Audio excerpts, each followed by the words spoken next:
Desafinados, reflexões em outro tom. Seres Planetários, está no ar o podcast Desafinados, reflexões em outro tom. Conversas semanais sobre alternativas para um mundo em transformação. Nessa missão estão comigo Márcia Fraguas. Olá. E Ivan Silva. Oi. Eu sou Nancy Silva e hoje conversaremos sobre masculinidades negras. Falar sobre masculinidades passa pela compreensão de um mundo que foi dado pelas instituições. Basta olhar as representatividades de poder político, financeiro e de comportamento, o que chamamos de patriarcado. Falar sobre masculinidades a partir do que não nos foi dado talvez seja falar de uma outra possibilidade de construção, mais equânime. E neste sentido, precisamos colocar uma masculinidade que não está contemplada, historicamente, nestas construções institucionais. De homens que não estão nestas estruturas como protagonistas. E se não estão, qual lugar ocupam? Sobre os dados demográficos, no Brasil, os homens negros, assim como as mulheres, carregam um espólio político e social de séculos de escravidão e querem romper. Mas de que forma? Hoje vamos conversar sobre estas masculinidades e seus novos lugares possíveis. Vini, quem é você? O que você faz? Do que vive? Como se alimenta? Olá todo mundo, olá Márcio, olá Ivan, olá Nancy. Eu sou Vinícius Rodrigues, Vini. Eu sou antropólogo de formação, sou cientista social, na verdade, né? Eu trabalho com produção cultural. Atualmente eu faço doutorado em antropologia social na Universidade de São Paulo, onde eu estudo a produção de masculinidades nas comunidades periféricas, né? Então, o meu recorte basicamente é geográfico, tem um recorte etário também, porque eu estudo jovens, então eu quero entender essa produção de masculinidade desde a adolescência, que é um momento fundamental ali da nossa formação, e tem um recorte mais específico ainda, que é um recorte estético, que é a partir daquilo que o funk me traz como elemento de masculinidade. Então, minha investigação, que está suspensa no momento por causa da pandemia, tem ido mais ou menos por esse caminho. E você, Roger, quem é você? O que você faz? Do que vive? Como se alimenta? Oi, Nancy. Oi, Vini, Ivan, Márcia. Primeiro eu quero dizer que é uma honra participar dessa conversa com vocês. Há algum tempo eu quero... É um sonho meu dividir uma conversa com o Vini Rodrigues, né? Que acho que é uma importante referência nessa discussão para mim de masculinidades e afins. Bom, eu de formação eu sou fotógrafo, mas acho que mais importante que ser fotógrafo, eu acho que eu sou filho, né? Da minha mãe, eu sou irmão de algumas pessoas, sou amigo, eu sou ogano candomblé e ser ogano candomblé é o que inclusive me provoca a pensar masculinidades a partir de uma perspectiva que está estabelecida aqui no Brasil, né, que são os terreiros de candomblé e as tradições africanas de religiosidade, numa tentativa de romper com tudo que foi construído pelo Ocidente sobre o que é ser homem, né? Principalmente porque nessa perspectiva há um grande paradigma que o Vini sabe melhor do que eu, né, que é o quanto nós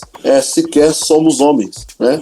Aqui no Ocidente, nessa perspectiva aqui. Mas essa conversa para daqui a pouco, né? Eu queria chegar dizendo um pouco disso. Além de fotógrafo, eu tenho me aventurado a pensar, refletir, pesquisar também masculinidades nessa perspectivas e escrevo um tanto sobre isso, que muito mais numa perspectiva de pensar mesmo, é uma escrita para pensar, para refletir, para se organizar, se orientar e aí provocar o diálogo. E tenho atuado com aquilo que eu chamo um pouco de influência crítica mesmo, que é de tensionar questões de gênero e raça a partir aí das plataformas da internet. Massa, o Roger quis queimar a largada, mas ele se controlou, porque a primeira pergunta, a gente sempre começa esse programa com uma pergunta, com uma provocação, aliás. E a de hoje é, para vocês, o que é ser um homem negro no Brasil em 2020? Bora, Roger, já emenda porque você já estava engatilhado. Cara, eu vou a partir de algo que eu e o Vini a gente já conversou, inclusive eu e o Vini a gente escreveu um artigo no ano passado, ou talvez já tenha quase 2 anos isso, Vini, que a gente chama uma discussão para pensar Exu e o homem negro, né, na sociedade brasileira. Exu é a grande divindade do movimento africano, né, é a grande representação do que a gente pode chamar de masculino ou de masculinidade, né, para o candomblé em específico. Inclusive Exu é representado por um falo, né, por um pênis. Eu diria por um pênis, não exatamente por um falo, né? A gente pode discutir isso mais para frente, porque Exu é a potência criativa dos homens pretos, né? Exu é o legado ancestral masculino que garante a experiência urgente de procriar, né? De ampliar, de multiplicar. E a gente pode falar de procriar enquanto espécie, né, da reprodução, né, da construção de novas vidas, mas a gente pode falar de procriar, de ampliar oportunidades, né? Exu também é a figura da contradição humana. Exu é a figura do movimento. E ainda por isso, Exu é a grande vítima do processo de colonização e catequização, né, aqui desse ocidente, porque é a divindade que talvez mais tenha sofrido, né, com o processo de demonização, né? Tanto é que Exu acaba sendo traduzido no Brasil como o diabo. E a gente está falando de uma perspectiva que não reconhece o diabo enquanto uma divindade. Não existe Exu em África, né? Como para o Ocidente aqui, para os homens brancos, não existe homem preto, né? Esse ser não é homem, né? Posso trazer Fanon para cá para dizer, né, que o homem preto não é um homem, ele é um homem preto. E nisso tem uma série de questões. Então eu diria, para começar nossa conversa, que o homem preto ele é uma grande encruzilhada, né? Ele é parte de uma trajetória que se encruzilha entre o não lugar, entre a ameaça e entre a potência que vai garantir a existência do seu povo, e por isso precisa ser interceptado, precisa ser aniquilado por um estado genocida como esse, assim. Aí é contigo, Vini.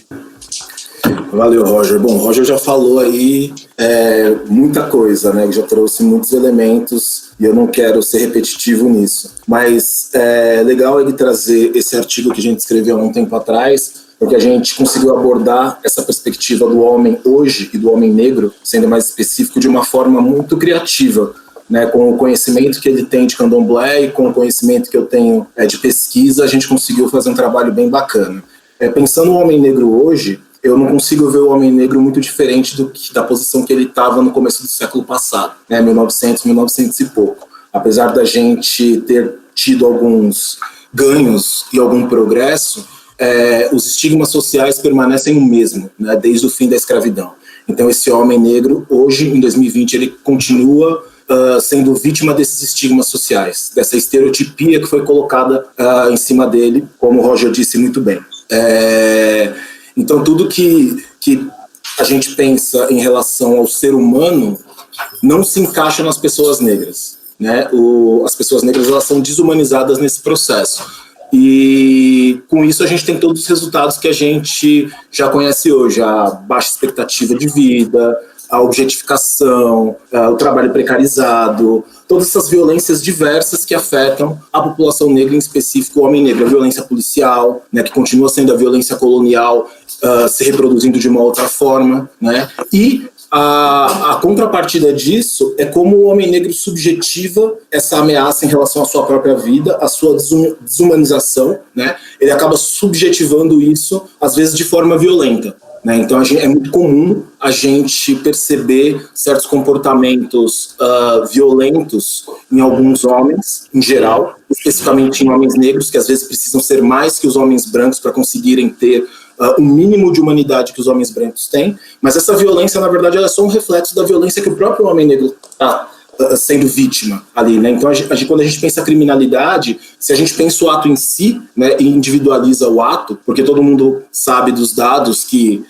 a maior taxa de criminalidade é entre os homens negros, o encarceramento entre os homens negros, mas se a gente não isolar isso e pensar isso num contexto amplo, isso tudo é reflexo ainda do sistema colonial e da escravidão pela qual a gente passou e não conseguiu resolver as questões que ficaram colocadas, né? Então o homem negro hoje, para mim, ele ainda sofre muito as consequências desse processo de escravidão e ele ainda está muito marcado por isso. Eu acho que a população negra em geral. Legal. E eu queria, assim, não emendar, mas fazer uma segunda provocação para vocês dois, as mulheres, elas passaram a maior parte da história do nosso mundo sendo hostilizadas, sofrendo abusos, e elas se organizaram muito. E hoje elas têm frases, elas têm uma pauta muito definida, e assim, as mulheres de uma maneira geral, as mulheres negras ainda mais, né? Tanto que nosso último episódio foi bem focado nisso e a gente discutiu isso a fundo. E assim, a provocação é, as mulheres, por passar por tantas dificuldades, elas se organizaram e elas estão tomando a frente de um novo mundo, né? Então, elas já estão no momento que, como classe, né, como ser, elas já se colocaram de uma certa forma. E o homem, de uma maneira geral, ele está um passo atrás. Nessa coisa de organização, de ter um discurso, de ser um novo ser no planeta, né? Eu queria perguntar para vocês, de onde vai vir esse novo homem? Como ele vai aparecer? A partir de toda essa movimentação das mulheres, como se fosse um espelho, sabe? Como é que vocês imaginam esse novo homem?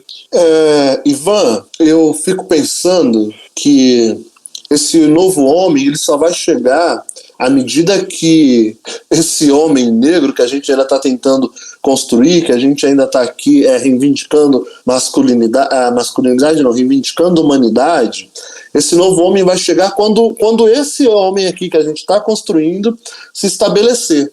Mas é importante lembrar que existe um projeto de sociedade que aleja os homens negros socialmente, né? Desde o processo de escravização, né? O homem negro, ele é numa sociedade patriarcal, ele é a grande ameaça do patriarcado. E é isso que vai justificar o projeto de extermínio que o Vini trouxe aqui, né? E aí se você me perguntar, bom, por que os homens negros não se organizaram? Os homens negros fazem parte da história de luta e organização dos povos pretos no Brasil ao longo da história, né? E aí eu ousaria dizer que não existiria a revolução que está em curso, não existiria, inclusive os movimentos feministas negros, se não fosse o apoio dos homens negros, né? Se não fosse... dentro da nossa comunidade sempre foi uma luta de povo, né? Recentemente, e aí é muito recentemente mesmo, se a gente pensar nos últimos 30 anos, talvez, menos que isso, eu vou ser mais sagaz, vou dizer dos últimos 15 anos para cá, que existe aí e é curioso porque também é um momento que existe aí um acirramento da incidência de violência contra os corpos dos homens pretos, e existe aí um aumento, por exemplo, da presença de mulheres negras nas universidades e, consequentemente, elaborando e produzindo coisas, por exemplo, no sentido do feminismo. Isso é o aspecto exatamente do processo exterminador do racismo, né? Porque o racismo ele é balizado e comandado pelo patriarcado, embora as mulheres brancas tenham um papel fundamental nessa construção, né? Mas isso garante que se mira o alvo mesmo do Estado, está mirado, embora toda a comunidade negra sofra dessas violências, mas o alvo está mirado nos homens. Quem é que a polícia mata a cada 23 minutos? São os homens. Por quê? Qual é o papel dos homens na luta de liberdade do povo negro? O papel dos homens é garantir proteção para essa comunidade, né? O papel dos homens, né? Por exemplo, se a gente pensar que um homem ele, né, fecunda, né, muitas mulheres, ele pode garantir, né, por exemplo, que essa geração se mantenha aí. O homem negro ele pode dar conta, né, de gerar vidas negras durante todo o ano. A mulher, inclusive por um processo, né, a mulher, por exemplo, eu estou falando das mulheres com útero, a mulher ela vai gerar uma criança por ano, né? Talvez, assim, estou pensando aqui. Então, por exemplo, existe um projeto, eu estou trazendo algumas coisas, mas existe um projeto de impedimento da vida masculina, né? De extermínio mesmo. Os homens que estão sendo assassinados todos os dias são homens do 15 a 29 anos, né? Essa talvez a faixa etária mais potente desses seres, né? É quando, tipo, está produzindo criativamente, é quando tem capacidade de trabalho, é quando tem capacidade reprodutória muito maior, né? E aí é exatamente nesse momento que a sociedade brasileira dá conta de matar esses homens. E não é só essa morte, a morte física também.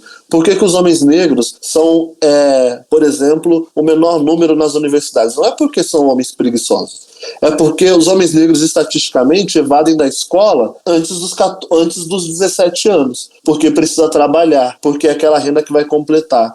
E aí existe todo o movimento dessa comunidade de garantir que, e eu estou falando estruturalmente, tá? Não estou falando de casos isolados, de garantir que minimamente, por exemplo, as mulheres possam estudar, né? Possam alcançar. E aí a gente vai ver que hoje a maioria das pessoas negras nas universidades são mulheres negras.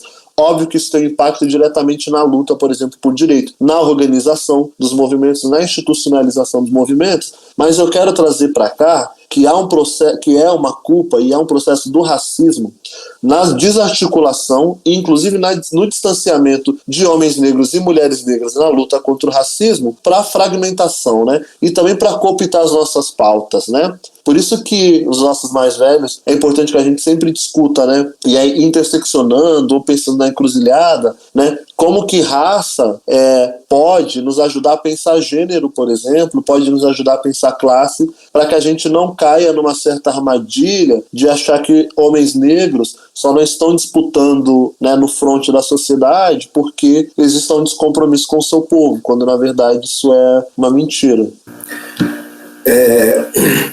Eu queria trazer primeiro uma perspectiva pessoal, assim, e utópica, né?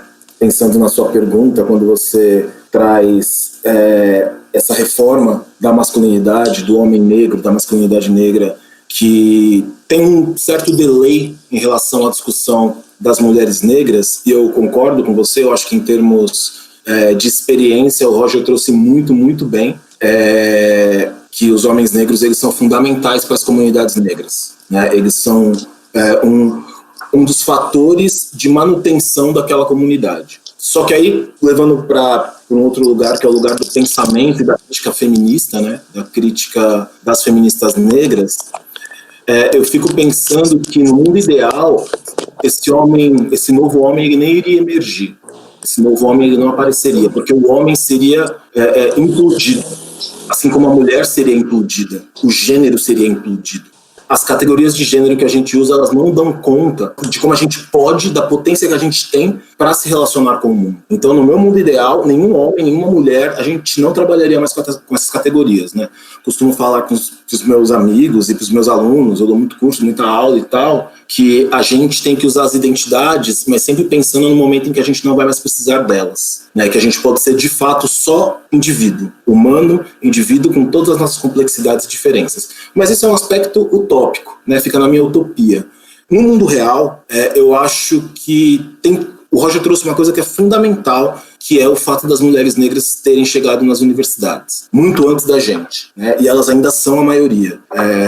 Eu sei disso através de dados, sei disso por experiência empírica. Eu olho para uma sala na universidade onde eu estudo, e hoje, por causa das políticas afirmativas, que foram muito importantes, né, e mudaram muito esse cenário das universidades, ainda não é o ideal, mas já mudou.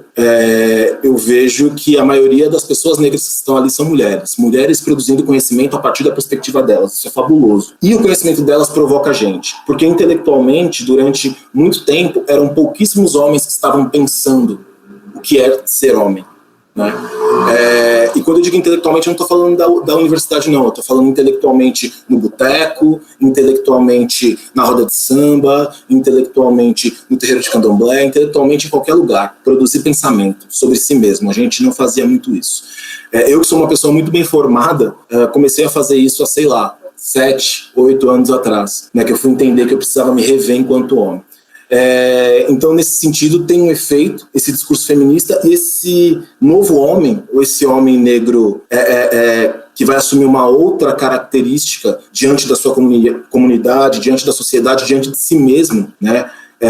Ele vai surgir dentro dessa discussão, dentro dessa conversa que a gente está começando a ter com as mulheres de uma forma mais honesta. Eu acho que essas conversas ainda são incipientes, apesar de eu ter visto um crescimento extraordinário nos últimos anos, de rodas de conversas, de textos, de vídeos, de documentários, de uma série de gente começando a falar sobre isso, mas a gente ainda não se compara à quantidade de conhecimento que elas produziram, porque, de fato, elas estão há muito tempo produzindo isso, desde os anos 60, 70, né? Começa uma produção mais efetiva das mulheres negras.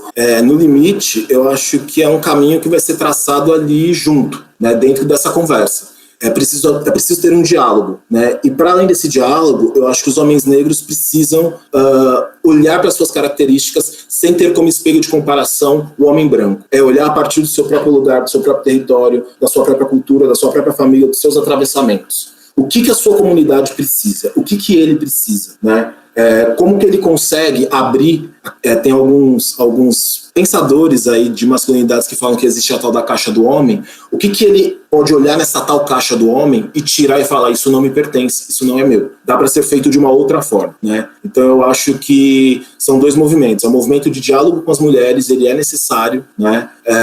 E é um movimento também de diálogo interno entre os homens, né? Individualmente e coletivamente. Os homens precisam conversar sobre suas práticas, porque vai ter um momento em que não vai casar mais, né? Pensando nos relacionamentos heterossexuais, né? Porque a gente tem muitas formas de relacionamento nos heterossexuais. Vai ter um momento que não vai casar mais. Vai ter um momento em que as mulheres vão estar num nível da discussão e da existência delas na qual a gente não vai estar conseguindo mais caminhar junto, né? Então, por isso que é preciso esse movimento de olhar para dentro antes que isso se perca. Porque o que é fabuloso do feminismo negro é que, ao contrário do feminismo branco, as mulheres negras nunca nos odiaram, né? O feminismo branco tem uma parte radical dele, no qual as mulheres declaradamente odeiam os homens brancos. Odeiam os homens, na verdade, em geral. Elas não fazem nem recorte, né? E o feminismo negro nunca nos odiou. O texto dessas mulheres nunca foi texto de ódio. Foi sempre texto chamando a gente para estar junto, para trabalhar junto, né? Então, eu acho que a gente já tem perspectivas diferentes aí que eu espero que levem a gente para caminhos diferentes. Acho que discutir masculinidades negras é importante justamente para que nós, homens pretos, entendamos que há um processo de sociedade mesmo para nos aniquilar e para nos distanciar da nossa comunidade, né? E aí, complementando mesmo o que o Vini traz, a gente discute masculinidades para a gente acompanhar, inclusive, a discussão das mulheres negras, né? Pelo bem da nossa comunidade, basicamente isso.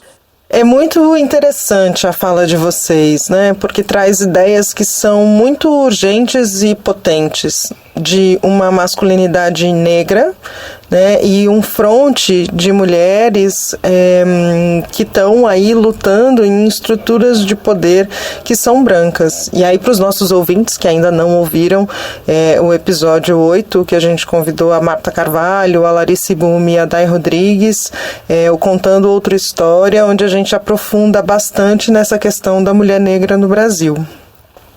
Agora, o segundo pior lugar possível na nossa sociedade é do homem negro, né? E esse processo atinge também as mulheres de forma muito próxima, porque de um ventre negro sai uma criança, menino ou menina, e é evidente, né, que esse entendimento é outro, porque o agressor que apunhala o filho dessa mulher na rua, e muitas vezes ele nem precisa estar na rua para ser agredido ou morto, que é o que a gente viu no Rio de Janeiro algumas semanas atrás, né, onde entraram na casa da família e atiraram em uma criança de 14 anos de idade e ainda levaram o corpo da cena do crime.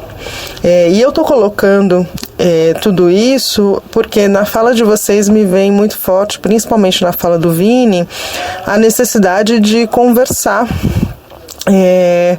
Só que essa masculinidade negra está ligada também a uma toxicidade do universo masculino como um todo, onde não se conversa, onde não se fala, né? As emoções estão muito aí resguardadas.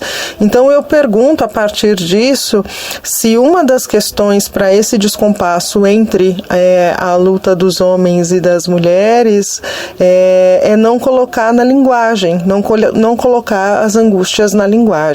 Eu acho assim, primeiro, eu entendo que essa masculinidade tóxica, né, que é um termo que eu até uso assim com certas ressalvas, mas que é o mais comum e fica mais fácil das pessoas entenderem, e foi como você trouxe, ela é uma masculinidade hegemônica, né? Ela não é uma masculinidade negra, ela é uma masculinidade hegemônica.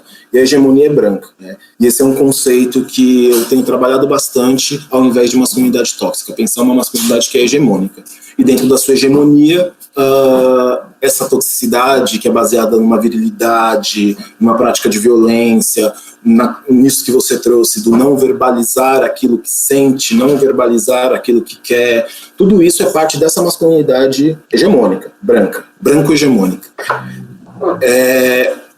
O homem negro, nesse caso, ele reproduz, sim, essa masculinidade, né? Porque todos os homens reproduzem, porque a sociedade é uma coisa estrutural, então todos nós fazemos parte dessa estrutura, né? Mas ele reproduz, como eu trouxe um pouco no começo, muito mais como efeito do que como lugar de poder. Isso é sempre muito importante de separar, para a gente não igualar essas experiências no mundo, né? Por que eu digo como efeito? Ou melhor, como espelhamento, né? Efeito espelhamento. Por que eu digo isso? Porque o Roger no começo fez uma provocação que é a que a gente sempre faz e que é ótima, né? Que é quando ele estava falando de Exu, que ele falou pênis, ele falou falo, aí ele falou não, pênis, e eu fiz assim, pênis, né? Porque parece que é a mesma coisa, mas a gente se baseia um pouco, acho que ele estava se baseando nisso também, acredito eu, num texto do Davidson Icossi, né, que é um intelectual negro, acadêmico, que escreveu um texto lindo que chama O Pênis Sem o Falo, mostrando como o falo que é o objeto do poder e não o pênis. E o homem negro, na verdade, ele tem o pênis, mas ele não tem o falo porque ele não tem o poder. Então, se ele não tem o poder, ele não é parte dessa hegemonia. O que ele faz é espelhar a hegemonia, porque é também para ele uma forma de sobrevivência, em dois aspectos. Sobrevivência em termos de enquadramento, né, você enquadrar na sociedade, se enquadrar na sociedade da forma como ela se apresenta para você, para sobreviver, né? Uma coisa meio Chica da Silva, fazendo uma comparação radical, que ela se enquadrou naquela sociedade, naquele momento, no século XVIII, porque ela precisava sobreviver. Então ela casou com um homem branco, ela teve 13 filhos, ela viveu como uma mulher branca, mas ela nunca deixou de ser negra, porque é impossível deixar de ser negra. Então você precisa dessa adaptabilidade, você precisa se adaptar nessa sociedade, e por um outro lado, muitas vezes você precisa se defender também dessa sociedade. E como é que você vai se defender de uma sociedade que quer te exterminar o tempo inteiro se não for de forma agressiva e desconfiada? Você subjetiva uma desconfiança que se mostra nas suas relações o tempo inteiro. E a partir da desconfiança é tipo o bicho acuado, né? O bicho acuado o que faz? Ataca. Então você está sempre nesse lugar, né? Mas isso tem que ser pensado muito como uma masculinidade hegemônica. A masculinidade negra, na verdade, quando a gente tenta discuti-la, é entender como essa masculinidade hegemônica nos afeta para tentar se desvincular e criar uma outra masculinidade. Que aí eu acho que até o Roger pode trazer um pouco dessa experiência que ele tem tido, pensando masculinidade a partir da perspectiva de religião de matriz africana, né? Porque é um exercício de você pensar como que você se desloca desse lugar hegemônico para um lugar que é heterogêneo, que é totalmente contra-hegemônico, que é da diferença, né? Que é marcar um outro lugar de diferença a partir de uma perspectiva africana. Então, eu acho que é um pouco isso, assim, não sei se eu viajei. Não, imagina, assim, acho que Vini Rodrigues nunca viaja, gente. Isso aí. Mas é isso, Vini, assim, acho que quando eu digo que a gente vive essa encruzilhada, porque disse, né, e pede-se que os homens negros desconstrua, né, uma série de questões que são importantes, inclusive, mas a Asa Ningeri, que é uma filósofa, né, brasileira também, ela fala que o nosso grande paradigma é romper com o Ocidente vivendo uma experiência ocidental, né? Então, tipo assim, como que a gente, né, ou em outras palavras pode dizer, como que a gente mata o homem branco, né, que há na nossa subjetividade, na construção das nossas identidades, como a gente mata esse homem branco, que é nosso grande paradigma aqui, tendo esse homem branco como a única experiência de ser daquilo que é homem, né, daquilo que é homem humanizado. Isso é um grande dilema, né, porque a gente vai perguntar, né, é isso, né, tipo, então o homem negro, volto para trazer Fanon para ajudar, então o homem negro não é um homem, não é, né, se pensar como o patriarcado determinou, o que é, o que não é, mas a grande questão é que antes da experiência colonial, né, antes de todos esses atravessamentos, que são atravessamentos da violência, o que eram os homens negros? E aí é onde eu miro para pensar filosoficamente, inclusive, a partir da perspectiva dos terreiros de candomblé de tradição iorubá, que a gente vai encontrar as expressões masculinas das forças ancestrais masculinas, chamadas de oboró, e os oboró são quem? São as divindades masculinizadas, ou forças masculinas sagradas, os orixás. E a gente vai encontrar representações masculinas que são guerreiros e que são provedores, né, e que são arquitetos, que são cientistas, que são médicos, que são gestores de cidades, que são organizadores, que são homens responsáveis pela educação das crianças, que são homens responsáveis pela cura. Tudo isso são atributos masculinos que o Ocidente negou aos homens pretos, por não nos considerar. Que, inclusive, atributos muito mais humanizados, né, se a gente pensar em experiências comunitárias, do que a perspectiva de homem que o Ocidente determina que é esse homem rígido, que é esse homem intransigente, que é esse homem que define o mundo a partir da sua perspectiva, né? Então, por isso a mulher é subalternizada no Ocidente. E a mulher é subalternizada no Ocidente não é por uma ação dos homens negros, é por uma ação dos homens brancos que definem os papéis. Todo mundo está para a subalternidade na experiência ocidental, além do homem branco, né? Além da universalidade que o homem branco determinou. E aí, a minha provocação é que homens negros podem mirar nas práticas dos terreiros de candomblé para reconstruir as suas identidades. Porque os terreiros de candomblé também reconstruíram as identidades familiares quando organizou as famílias extensas que a escravidão dissipou. Né? Os terreiros de candomblé refigura a nossa cosmosensação, né? A nossa cosmovisão, a nossa forma de pensar o mundo para além do que o Ocidente determinou como cartesiano. Eu estou num papo aqui muito Ocidente, África, muito Ocidente, as nossas perspectivas, porque a experiência colonial é sobre isso, né?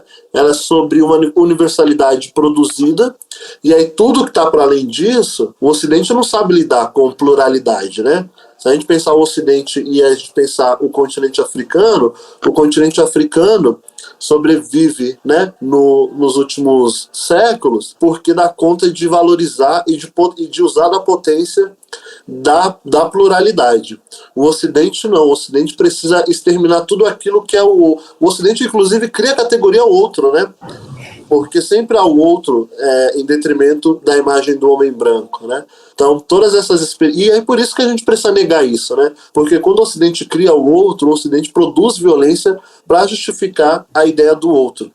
E aí, trazendo aqui algo que o Vini falou, a experiência da violência, ela é algo que está dado para essa identidade dos homens negros, como determinou a ação colonial, né? A violência está dada. Inclusive, se a gente reproduzir violência, se a gente incidir com violência dentro da nossa comunidade, isso não é novidade nenhuma, porque é isso que se espera. Se espera que homens negros sejam violentadores, se espera que homens negros façam o papel sujo que os homens brancos sequer estão fazendo, que é esse papel de ir e matar, de ir e violentar, né? Porque isso acelera o nosso encarceramento, isso acelera o extermínio. A grande novidade, é sempre o meu convite aos homens negros, a novidade é a gente elaborar outras relações que rompam com a violência dentro da nossa comunidade, aí todas as violências, né? Porque quando a gente rompe com isso, a gente constrói outras formas. Então o homem negro, quando romper com a violência dessa masculinidade, que eu não chamo de tóxica, eu chamo de branca, porque é importante dar cor a essas coisas, quando a gente rompe com isso, a gente cria formas de se relacionar dentro da nossa comunidade de melhores, assim. E esse relacionar melhor quer dizer também a gente consegue criar experiências comunitárias que vai garantir, por exemplo, ou pelo menos, sei lá, cuida um pouco mais para que esses homens não sejam assassinados pelo Estado com mais facilidade, porque a regra é que todos nós sejamos assassinados até os 29 anos. Essa é a regra do Estado brasileiro, né? E aí quem transpõe isso é uma exceção da regra. Então, por isso que é importante que a gente avance para esse sentido. Roger, eu acho super importante isso que você está dizendo e a maneira como você está colocando, porque ela é absolutamente didática e é muito importante trazer Fanon e fazer essa distinção entre Ocidente e a outra experiência, né? Porque o Ocidente realmente forjou essa falsa noção de universalidade, né? A gente acha que isso tudo aí está dado e que a regra é essa. Eu achei muito interessante o que você falou e queria que você repetisse para mim, por favor, o nome da filósofa. Diz que é preciso romper com o Ocidente vivendo num paradigma ocidental. Claro, foi a Asa Ninjeri, Njeri. A Asa é uma filósofa carioca, tem feito um trabalho muito importante também, pensando as perspectivas africanas. Essa sua fala, Roger, tem tudo a ver com a nossa próxima pergunta.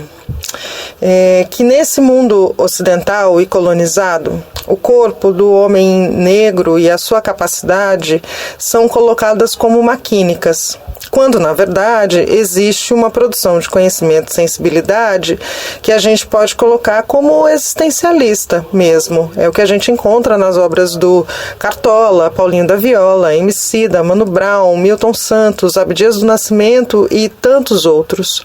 Tem uma música do Candeia que diz: deixe-me ir, preciso andar. Vou por aí a procurar, rir para não chorar.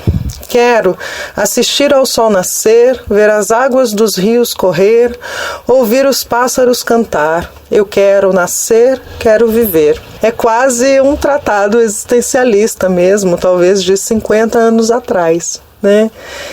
Na opinião de vocês, como andar para uma conquista política de poder sentir, nascer e viver? Primeiro, eu fiquei com uma dúvida aí, sincera. Eu achava que essa música era do Cartola. Eu também, mas a Nancy ontem nos elucidou que o Cartola gravou, mas é do Candeia. Olha só, eu jurava que era do Cartola. Eu também. Essa música é linda. Mas antes de pensar, eu vou tentar juntar um pouco do que a Nancy trouxe, né? Essa coisa do corpo maquínico com o existencialismo negro. Quando você falou essa coisa do corpo maquínico, o Roger tinha falado algo sobre música, sobre corpo também, alguma coisa nesse sentido, de corpos diferentes e tal. Eu pensei imediatamente numa concepção aí epistemológica da música, né? E aí acho que a Márcia, depois a gente precisa trocar essa ideia, porque eu sei que ela gosta desse babado. A gente precisa, quando acabar tudo isso, sentar e tomar uma cerveja. A Márcia, eu só encontrava com ela no ponto de ônibus. Foi o famoso café, né? Foi no café, a gente se encontrava muito lá na universidade, né? Mas voltando, o que eu estava falando dessa coisa da epistemologia musical é que eu sempre fico pensando de como a música, vou pegar a música africana em comparação com a música ocidental, né, pensando epistemologicamente, a forma de pensar a música. A música do continente africano, pelo menos da África subsaariana, né, porque a África do Norte é uma outra coisa, mas eu acho que está bem perto, porque os árabes também têm um outro jeito de entender o mundo, os berberes lá, aqueles povos têm outra fita. Mas não existe música descolada do corpo. Não existe música enquanto contemplação, né, em África. Música serve para algo, e esse algo está relacionado com o corpo. Toca-se o tambor porque o corpo se move. O corpo se move para o trabalho, o corpo se move para a dança, para a festa, o corpo se move para a religião, para o culto, o corpo se move para contar a história da própria comunidade. Então o corpo se move em vários momentos. A música está atrelada com o movimento do corpo, né?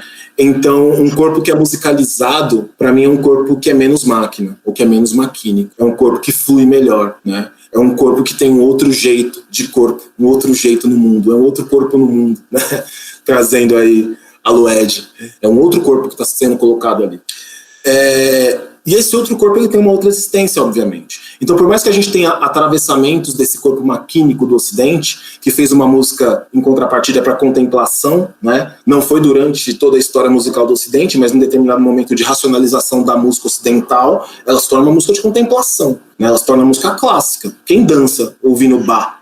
Quem dança ouvindo Stravinsky? Né? Quem dança ouvindo Schoenberg? A gente pode lançar esse desafio, se os ouvintes quiserem mandar vídeos pra gente. Esse corpo duro que contempla, né? É outro corpo. E aí, pensando nessa perspectiva, você traz essa música do Candeia do existencialismo negro, e dentro de um lugar político, né, de uma existência política, o que esse corpo está reivindicando? Esse corpo está reivindicando a possibilidade de existir. Esse corpo que é marginalizado, esse corpo que é outro, esse corpo que é do samba, esse corpo que é da capoeira, esse corpo é outro corpo, e que é humano, né? Como todos os outros corpos que existem por aí, ele está se reivindicando a existência. Ele precisa andar, ele precisa ir por aí, ele precisa procurar, e ele está procurando coisas simples, né? Ele está procurando o sol nascer, as águas dos rios correr, os pássaros cantarem. O que o Brown está procurando em Vida Louca, né? Quando ele fala que às vezes acho que todo preto como eu só quer um terreno no mato só seu, né? Sem luxo, descalço, nadar no riacho, sem fome, pegando as frutas no cacho. É uma existência que está fora daqui. É uma existência até que politicamente cientificamente, esse tipo de sociedade que a gente construiu, ela não dá conta, né? Ela não dá conta. Essa existência que você pode olhar para a beleza das coisas, que você não está apartado da natureza, que o seu corpo é parte da natureza, né? Você não está separado, você é tão bicho quanto a onça. Não é assim que os indígenas, alguns grupos indígenas veem, né? A onça é tão humana quanto você e você é tão bicho quanto a onça. O Ocidente fez com que a gente não entendesse mais isso. Então, eu acho que a reivindicação desse corpo, né, desse existencialismo, é basicamente isso mesmo. Não é só um existencialismo no sentido de pensar o que precede a existência, se é a essência ou se é a própria existência, nesse sentido sartriano, mas não, é um existencialismo talvez até mais complexo pela sua simplicidade, que é a possibilidade de poder existir dentro do seu próprio corpo, como ser humano. Muito bom. E você, Roger? Eu acho que eu fico muito contemplado com a fala do Vini, né? Eu lembro de uma vez um mais velho nosso falar algo assim, pô, tem uma história nisso tudo, da sensibilidade, que dizem, os homens pretos não choram, homens, falem de seus sentimentos, uma série de questões, e aí ele dizer, tipo, que na verdade existe um desinteresse social, né, para a humanidade dos homens negros, em outras palavras, dizer, tipo, que ninguém está interessado nisso. Né? Ninguém está interessado, mas consome Cartola, né? Mas consome Geraldo Filme aqui em São Paulo, né? Consome Candeia, consome Emicida, né? Geraldo Filme da Zona Norte, inclusive, Zona Norte de Vini Rodrigues, né? Geraldo, e saca, assim, existem, porque faz parte desse processo de a criação da ameaça, né, esse projeto de criar a ameaça, a negação dessa sensibilidade tá embutida nisso, assim, né? Então, e negar a sensibilidade é negar a sutileza dessa humanidade, né? E que é sutil, assim. Eu vi, por exemplo, esse último álbum do Emicida, que ele fala, por exemplo, das pequenas alegrias da vida adulta, ele fala da ordem natural das coisas, né? Ele fala tipo, do sensível.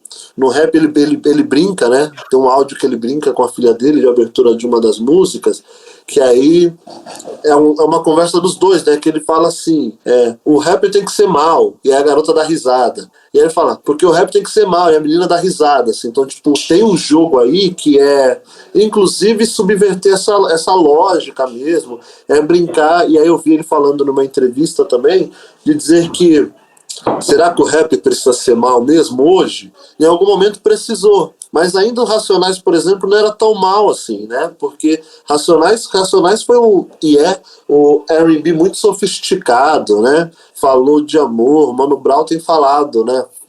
Mano Brown fala da mulher elétrica há quanto tempo? Tá ligado? Assim, tipo, o que são essas coisas?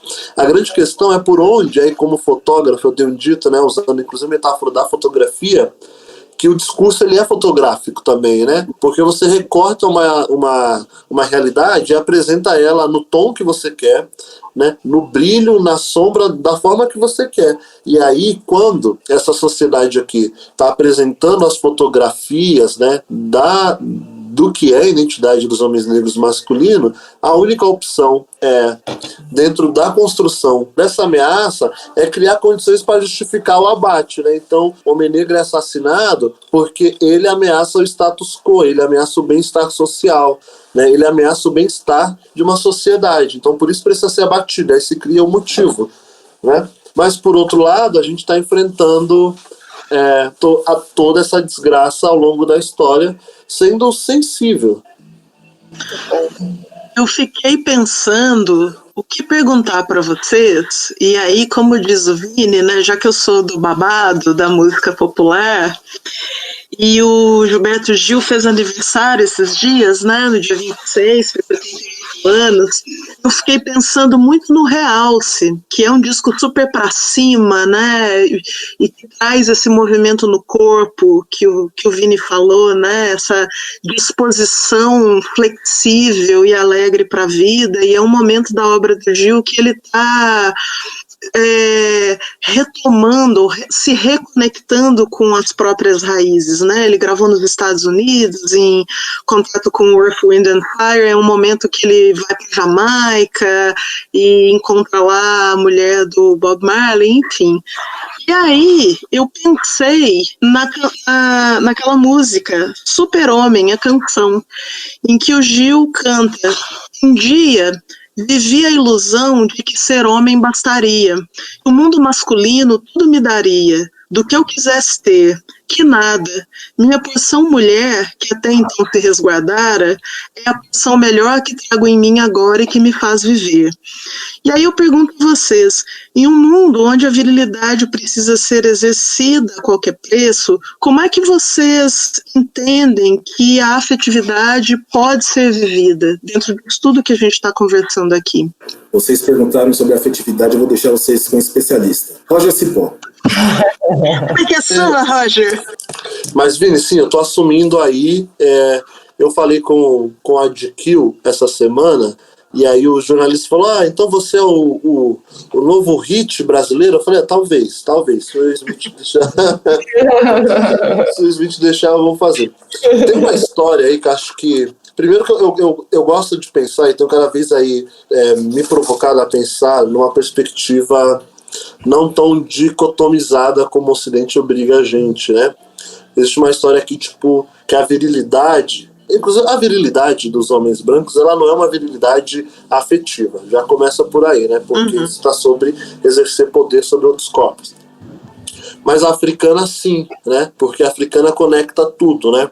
E a gente já viu, por exemplo, alguns documentários, por exemplo, sobre as experiências, vou chamar de encanto, né? De flerte, quando os homens seduzem as mulheres nos rituais de casamento, essa história toda. Sobonfo Somé, que é uma filósofa do Burkina Faso, ela conta no livro Espírito da Intimidade como que as relações dessa tradição, da tradição dos Dagaras do Burkina Faso, são construídas a partir do espírito e não a partir do corpo, né? Então, as pessoas, ao se relacionar afetivamente, sexualmente, elas se relacionam, se conectam com o espírito ancestral, né? E não só com o corpo, não só com aquilo que é viril enquanto potência, né? De um corpo aí sexualizado. E eu acho que essa é a grande sacada, ou grande levante, é quando a gente muda a rota. Se a gente pensar virilidade, se a gente pensar prosperidade, se a gente pensar fertilidade, muito a partir daquilo que o Ocidente determina, a gente vai ter experiências muito medíocre no sentido de ser muito mediano, né? De todas essas coisas. Agora, se a gente se mira naquilo que a África e outras tradições anteriores já nos ensinavam, olha o quanto que a humanidade perdeu por romper, né? Romper com a África e romper com os valores civilizatórios africanos para a construção dos nossos seres, para a construção das nossas relações, né? A gente perdeu muito, ainda que a gente fale de Balma, para falar de relações líquidas e tudo mais, todas essas elaborações, elas são muito pequenas perto da potência de África, que é. O meu chamado é para as pessoas pretas, assim, mirem, né? Mira a África, pensar, e eu nem estou falando de uma África utópica, dessa coisa tipo, mas o Wakanda não existe. Sei lá, as escolas do Harry Potter também não. E muita gente se mirou nessa perspectiva, inclusive para construir coisas. Mas a gente tem o samba, né? A gente tem o samba, o samba, por exemplo, né? A gente tem o lundu, né? Que é uma dança da sedução, né? A gente tem o Ijexá, a gente tem uma série de outras manifestações que vai considerar, por exemplo, o que é viril, o que é erótico, o que é da sedução como aspectos de potência, porque são, né? A virilidade é o quê? Senão a potência masculina, né? E feminina também, né? Porque nós somos forças complementares, né? A perspectiva Yorubá de criação do mundo vai falar de, por exemplo, de Obatalá e de Oduduá, né? Forças complementares que sempre estiveram juntas, mas que se separam para criar a humanidade, para criar o universo. Mas elas se separam apenas numa perspectiva de ampliar e não de romper, né? Então todas essas coisas a gente pode trazer para, acho que, humanizar muito mais essas experiências. Eu acho que eu vou estudar filosofia, Vini. Eu acho que demorou. Eu também acho, viu? Porque, inclusive, Roger, você tem uma maneira de falar que é muito didática, é muito clara, é, assim, uma delícia ouvir. Acho que você devia, tô com o Vini. Muito obrigado. Tá na hora, você vai arrasar e vai dominar a academia, mano.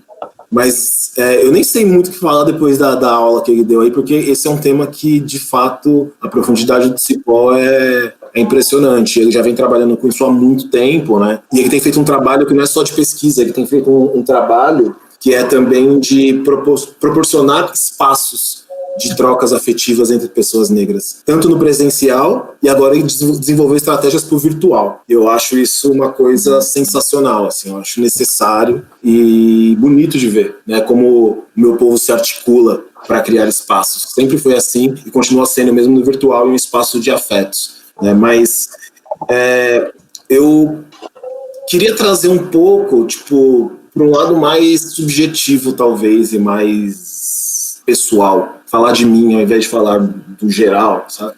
Boa.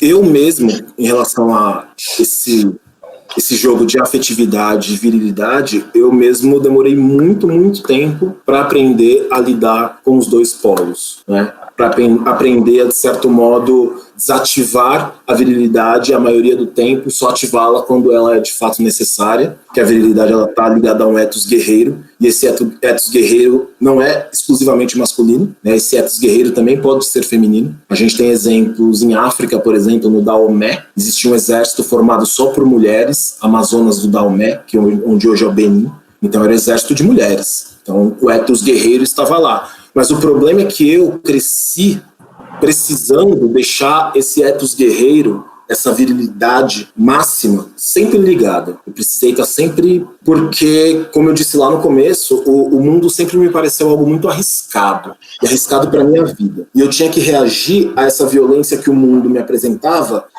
violentamente igual, ou até violentamente desproporcional a isso. E a violência era usada, inclusive, para encobrir fragilidades, encobrir demonstração de afeto, que era vista como fragilidade para mim, né? Eu via a demonstração de afeto como fragilidade. Então, essa posição mais agressiva e esse ethos guerreiro ativado o tempo inteiro me servia como um escudo. Então, ali eu me sentia protegido. O que aconteceu foi que, conforme eu fui envelhecendo, e eu já tenho quase 40... tô jovem ainda, temos jovens todos. Bem-vindo ao clube. Isso aí, as minhas relações começaram a se deteriorar. Primeiro, as minhas relações com as mulheres, que já eram muito ruins, né, já eram colocadas em lugares extremamente problemáticos. Depois, minha relação com os próprios homens começou a se deteriorar. No primeiro momento com as mulheres, depois com os homens. Com os homens, por um lado, foi bom. É verdade. Mas foi isso que ativou o meu encontro com a afetividade, quando eu percebi que... E aí foi um processo mesmo que foi longo, não foi do dia para a noite, foram anos. Psicanálise ajuda bastante nisso. Mesmo o candomblé me ajuda bastante nisso, né? Me aproximar de outros homens negros, como o Roger, que eu me aproximei, sei lá, nos últimos 2 anos, que a gente começou a conversar mais e tal, me ajuda bastante nisso, porque eu vejo que eu tenho outro exemplo, uma outra pessoa para trocar coisas, que vai estar num outro lugar, que não é esse lugar da masculinidade que eu estava acostumado, e de não poder, elogiar outro homem, dizer que outro homem é bonito, que você ama outro homem, enfim, que você sente até atração por outro homem, de não poder colocar esses sentimentos de forma verbal, né? E com as mulheres, basicamente, era na base sempre de certos jogos de abuso, de violência psicológica. E aí, esse encontro que eu tive comigo mesmo, através de todos esses canais que eu fui procurar, mas primeiro eu quis sair disso, eu percebi que tudo ao meu redor estava ruim, e eu quis sair disso, né? Foi o que me deu esse start para começar a procurar outras referências. E aí, nesse caso, se deteriorou com os homens, por quê? Num minuto depois. Porque aí você começa a não se encaixar mais e não passar mais pano. E aí você começa a não ser bem quisto no meio masculino. Aquele futebol de quinta-feira que os caras vão para reclamar da, abre aspas, que é horrível, né, mano? Como que os caras podem fazer isso com as meninas? Meu Deus do céu. Patroa. Mano, patrão nunca é bom, velho. Como que você vai associar a sua companheira ao seu patrão? Exatamente. Não é bom. Eu já não conseguia participar, não tinha mais encaixe nesse lugar, né? Então, eu aprendi a lidar com essa questão a viver, né? masculinidade e virilidade através de um esforço muito pessoal e de me conectar com outros homens que estavam nesse mesmo esforço. Isso foi muito importante. Me conectar com outros homens, né, que estavam nesse mesmo esforço, que queriam conversar mais sobre isso, que queriam repensar certos comportamentos, certas ideias, né? Então, isso para mim foi pessoal. Eu acho que nesse sentido é muito difícil ter uma fórmula, né? Até porque os homens negros são todos iguais, nenhum ser humano é igual, a gente é indivíduo, né? Não tem uma fórmula, vai funcionar para cada um de um jeito, mas acho que a primeira coisa foi reconhecer que as coisas ao redor vão começar a ficar problemáticas, então você tem que dar um jeito nisso. Bom, queria agradecer a presença do Roger, a presença do Vini, foi muito legal ter vocês aqui hoje falando sobre esse desafio, né, que a gente tem de estar aqui nesse país tão complicado, com essas realidades tão complicadas, nesse momento tão complicado, né, de tudo. Mas, e assim, para terminar, a gente sempre pede para as pessoas dizerem para a gente aqui o que foi importante para elas nos últimos 7 dias, né, nessa última semana. E eu queria saber de vocês, começando pelo Roger, o que foi mais importante para ele? O que passou por ele com mais importância essa semana? Eu tenho sido, Ivan, muito atravessado por essa experiência que o Vini até comentou, que é o Tindó, que é um espaço nesse momento virtual, que é Tindó porque a galera mesmo apelidou de Tinder do Cipó, né? E cumpre exatamente essa função mesmo, assim, que é possibilitar que as pessoas se encontrem, flertem, e, enfim, falem de amor, sobretudo pessoas pretas. E aí isso tem me atravessado muito, né? A nossa capacidade de se amar, de se afetar, ainda que uma condição de caos, né? Então, e o retorno das pessoas, assim, ver isso fazer sentido para outras pessoas, nesse contexto, é o que tem me impulsionado nesses últimos 7 dias, assim. E você, Vini? Bom, eu estou num momento, por causa da pandemia, que eu estou bem retraído em vários aspectos, né? Eu estou tentando, e tem sido difícil ainda assim, porque o mundo continua se movimentando, quer a gente queira, quer não. E ele tem se movimentado de uma forma muito cabreira, né? Tem dado um pouco de medo aí das coisas que a gente tem visto, que tem acontecido no mundo. As últimas coisas que eu acho que tem me atravessado ou que tem sido ponto de atenção para mim são as manifestações que têm ocorrido nos Estados Unidos. As manifestações do Black Lives Matter, tentado acompanhar o máximo que eu posso e tenho achado experiências incríveis, assim, e que tem surgido coisas muito interessantes. Aí eu queria citar um exemplo, um debate dentro da ciência política que eu tenho feito, porque eu também tenho uma aproximação com a ciência política, porque, enfim, é uma das minhas formações, e eu tenho feito esse debate de como a gente consegue pensar política a partir de uma outra perspectiva. E nesse movimento de Black Lives Matter, e com tudo que aconteceu nos Estados Unidos, em Seattle, foi criada uma zona autônoma, né? E o que significa uma zona autônoma? Eles conseguiram fechar 6 quarteirões, expulsar a polícia daquela localidade e organizar esse bairro, né, esses 6 quarteirões do bairro, durante os protestos, durante tudo que tem acontecido politicamente lá, de uma outra forma, de uma forma autogestionária, autônoma, colaborativa, horizontal, né? E eu sempre gosto dessas experiências, que tem esse caráter mais horizontal, mais colaborativo, mais autogestionário. Não porque eu acho que essas experiências, né, porque aí alguém já veio me perguntar, mas você acha que vai ficar maior? Eu falei, não acho, é uma experiência dentro de um momento crítico dos Estados Unidos. A gente tem que aprender a valorizar as experiências, o que as pessoas estão experimentando politicamente na vida ali, para além de teoria, o que você está fazendo, experimentando, trocando. Eu já estive nessas situações porque eu sou ativista político há muito tempo e só quem já esteve numa ocupação sabe o que é estar numa ocupação e está construindo uma ocupação junto, qualquer tipo de ocupação. Ocupação de moradia, ocupação de rua, construir aquele processo junto te atravessa de várias formas e muda a sua perspectiva do mundo. Então eu tenho ficado muito atento para o que tem acontecido em Seattle, para essa zona autônoma de Seattle. Tenho tentado pensar muito ela no sentido de apropriar os mecanismos delas para pensar os aquilombamentos negros, como que a gente pode, de certa forma, politizar mais os nossos encontros. A gente tem aqui em São Paulo um quilombo urbano negro, a Parelha Luzia, que já é super politizado, que inclusive elegeu uma deputada, né, a primeira deputada trans negra foi eleita lá, né? Através desse afeto da Maria Luzia, e eu tenho pensado muito essa ideia de como os quilombos já têm essa raiz, né? Essa raiz de ser horizontal, participativo, e como que a gente pode começar a pensar em outras formas de fazer política que não seja mais essa neoliberal, essa do Estado totalmente vertical, essa do capitalismo que propaga e que precisa da existência do racismo, da homofobia, da marginalização das diferenças. Então, acho que Seattle tem essa experiência rolando. Eu tenho tentado ficar atento na internet para tudo que surge, texto que a galera está escrevendo, como eles estão se organizando, o que eles têm feito por lá. Mas, de resto, eu estou bem calminho em casa e tentando não me bombardear de informações e de coisas. Fico aqui com a minha companheira, com a minha esposa e tá ótimo. Nossa vida de quarentena tá maravilhosa. Nancy?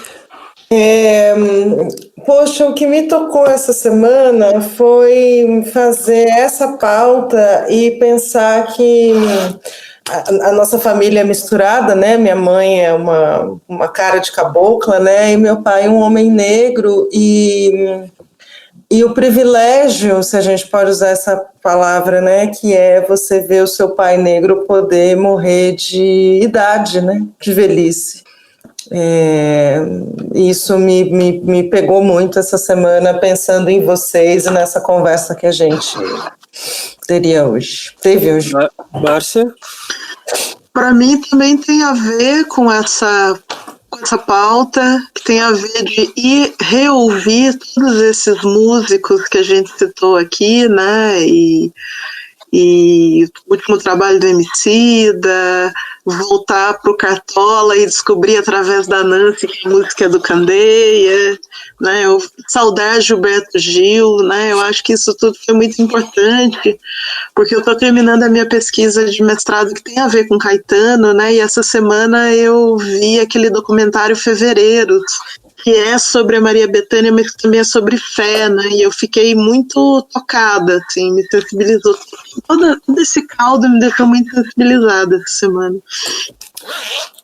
Legal, e partindo para o final mesmo, cada um de nós aqui precisa dar uma dica cultural, social, jornalística para as pessoas que estão ouvindo a gente curtirem, observarem, verem durante a semana. Então, eu queria saber de todos aqui qual é a indicação para a semana, né? Começando agora pelo Vini. Bom, uma dica que eu queria dar momento de pesquisa, a gente fica um pouco monotemático e fica um pouco autocentrado. Então, eu não tenho visto muitas coisas e nem lido muitas coisas que não tenham muito a ver com a minha pesquisa.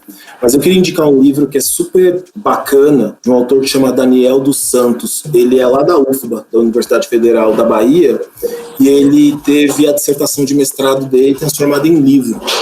E o livro chama Como Fabricar um Gangsta. É a dissertação de mestrado dele. Esse livro, ele tem uma perspectiva muito interessante de pensar masculinidades negras, porque ele vai pensar a partir da perspectiva do gangsta rap norte-americano, né? Então ele vai pegar dois personagens que são importantes para o gangsta rap, que é o Jay-Z, principalmente por causa do primeiro disco, o Reasonable Doubt, e vai pegar o 50 Cent.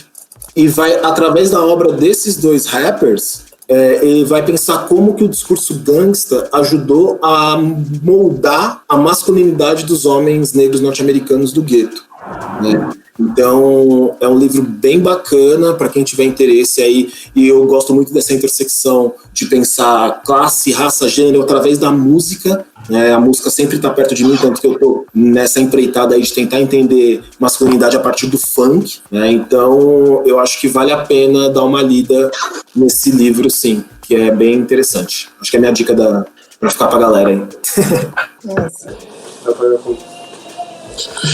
Gente, a minha dica, eu tenho uma dica que acho que é ler autores negros e negras, assim, é a minha dica sempre. Acho que a galera pode ir buscando aí dentro daquilo, né, que nós vamos mais ler pessoas negras, assim, acho que isso é importante, e continuem desobedecendo o presidente, isso é bem importante também, continuemos fazendo isso, e porque a gente possa se amar, se cuidar uns dos outros, é urgente.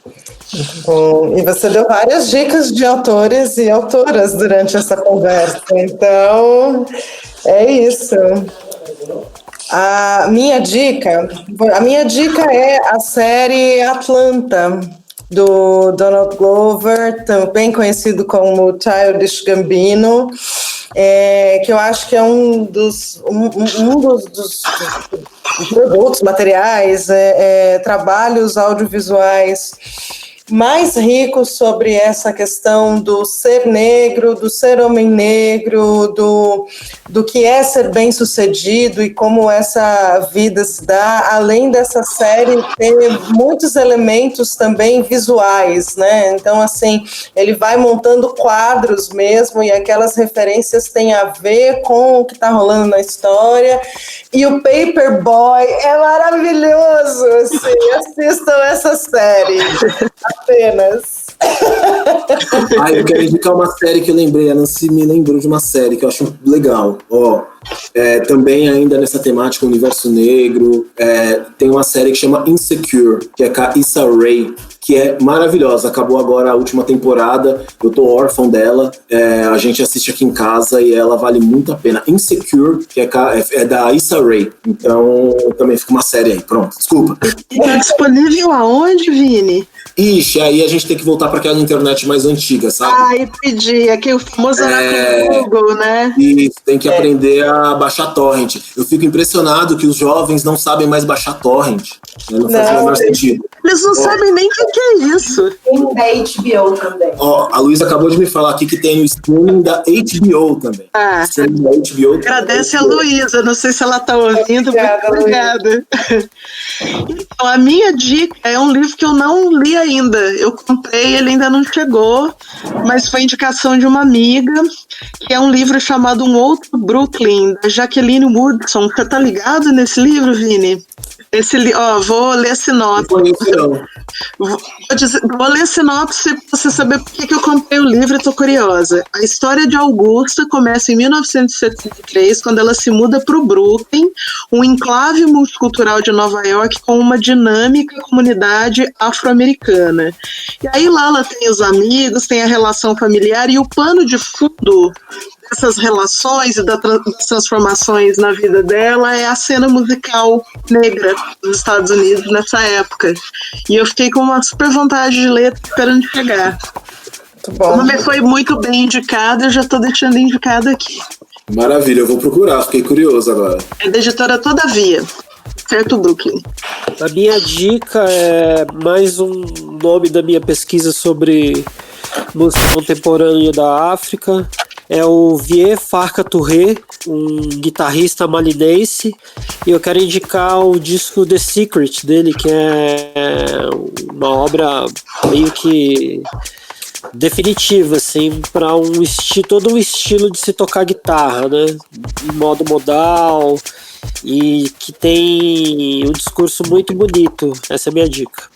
Ai, gente, muito bom, muito obrigada. Confesso que adorei bater esse papo, cara. Nossa, foi incrível, muito obrigada. Obrigado, Felipe. Obrigado, Roger. Valeu, Ivan. Até mais. Obrigado, boa noite. O podcast Desafinados é um programa independente feito em parceria com o Mundo Pensante e a Rádio 9 Minutos. E o link de contato dos nossos convidados está no texto de apresentação de cada episódio. Dúvidas, sugestões, ideias, entre em contato com a gente nas nossas redes sociais. @desafinadospod no Instagram e no Twitter. Acompanhe também a nossa página e o nosso grupo no Facebook e no YouTube Desafinados Podcast.